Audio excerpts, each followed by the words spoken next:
నేను ఈ నిద్రలో శ్వాసకు సంబంధించిన వాటిల్లో నేను స్ట్రెచ్ చేయదలుచుకున్నది స్లీప్ యాప్నియా, స్నోరింగ్ డిజార్డర్. ఇది చాలామంది గురక అంటే చాలా చిన్నది అన్నట్లుగా ఇగ్నోర్ చేయటము, గురకంటే అందరికీ ఉండేది పెద్ద ఇబ్బంది కాకపోవటము అనేది అనుకుంటారు.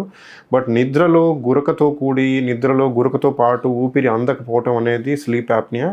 ఇది ఒక సీరియస్ కండిషన్. దీనివలన లాంగ్ టర్మ్లో uncontrolled diabetes, uncontrolled hypertension, heart risk factors, day to day మనం సరిగ్గా పనిచేయలేకపోవటము, చిన్న చిన్న పనులకు చేయడానికి విపరీతమైన అలసట, ఆయాసం, ఇవన్నీ స్లీప్ యాప్నియాతో అసోసియేట్ అయి ఉంటాయి.